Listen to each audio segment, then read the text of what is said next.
تعریف میکنه. گفتم چونه عباس کنی عاشق بوده داره میمیره ازش. بعد گفت خیلی پاس، گفت خیلی بگو راست میگه، میگو آره پاش تا اینجا.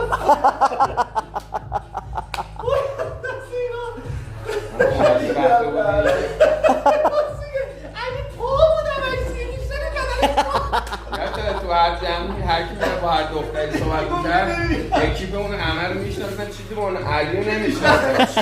و گفتم این چون همش پا رو می‌دیدم قیافه نمی‌دیدم چه بخوام.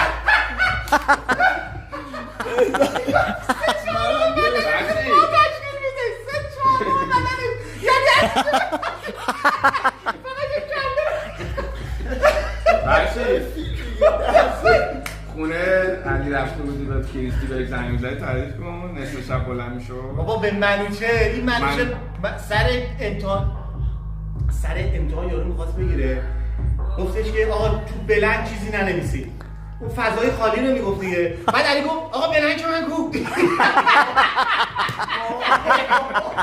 اینو گفت منوچه زد زیر خنده. منوچه اسماعیلی بود میخندید. آقا دیدم داره منوچه اینجوری نگاه میکنه و زیر لبش خوش میداد. نه اون منوچه یعنی آقا منوچه نشون به اون نشون اومد پیش من گفت فرشید یه بابایی درست رأس ساعت 3:80 دو زنگ میزنه خونه ما. بعد آهنگ این بوده دیگه، این شب و ساعت خوش ساعتش کوش میگره زنگ میزنه آهنگ میزنه اولاغ هم کوش میگره زنده نکنه دختره داره من ازد.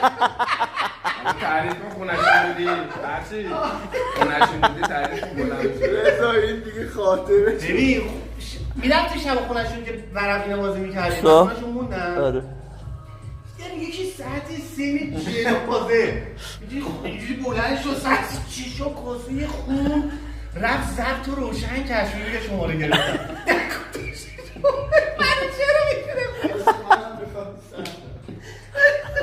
من گفتم علی مشکلی چیه؟ چرا این کارو میکنی؟ گفت این حروم زاده رو من نظامشو گفتم بابا 6 ماه این موضوع میگذره ولش کن. بلنک من کو اونجایی که گفت بلنک اومده من یاد نمیاد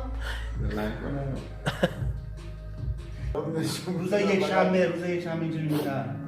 بابا استاده بود اینجوری میکرد.